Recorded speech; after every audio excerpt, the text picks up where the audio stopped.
Seigneur, c'est votre serviteur, l'apôtre Ange, le messager fidèle. C'est votre serviteur, l'apôtre Ange, le messager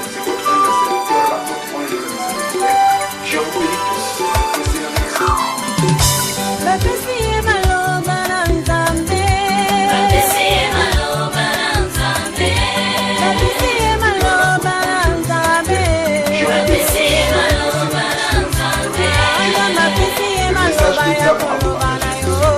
Que Seigneur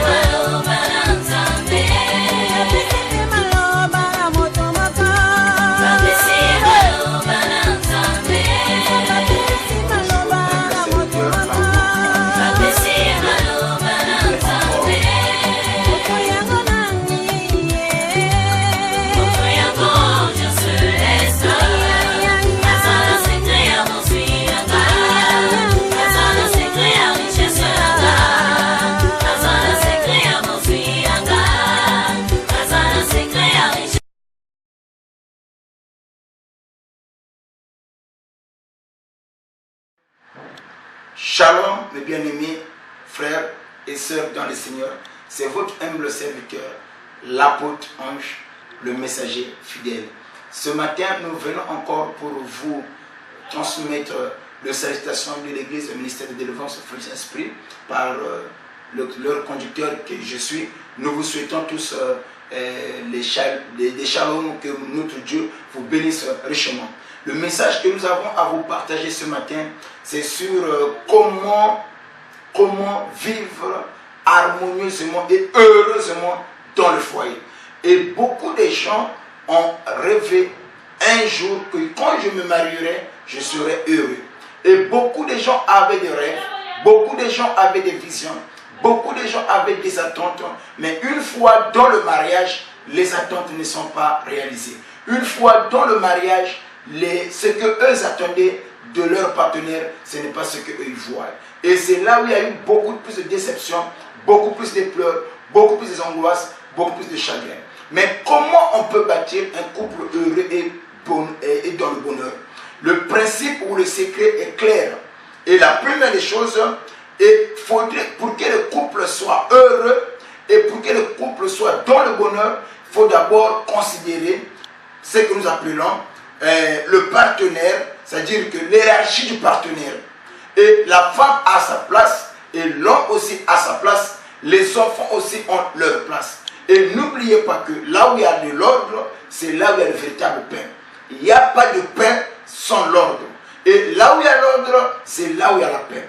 Et toutes les personnes qui se mettent dans un ordre donné ne se mènent pas la guerre. Exemple de notre corps. Et tout le corps a plusieurs membres. Et tout le membre du corps est soumis à la tête.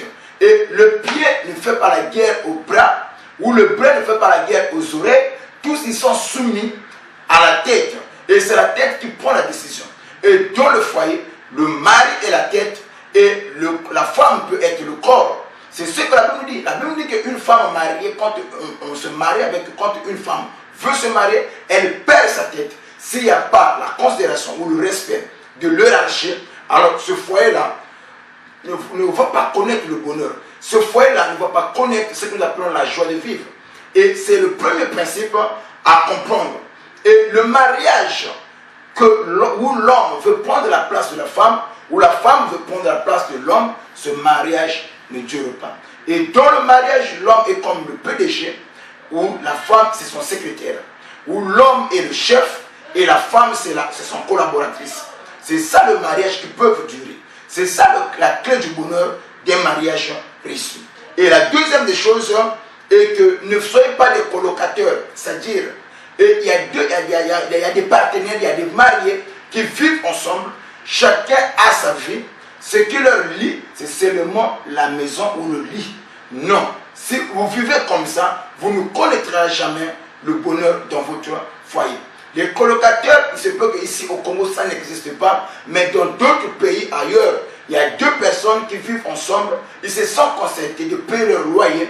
Moi je mets une partie de l'argent, toi aussi tu mets une partie de l'argent, et ensemble nous payons notre loyer, et chacun a ses affaires. Ce qui nous unit, c'est seulement la maison. Or le mariage, ce n'est pas ça.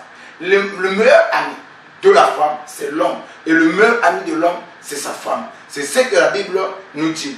Et n'oubliez pas, aussi vrai, ton mari n'est pas un démon, il y a des possibilités qu'un jour, il peut changer.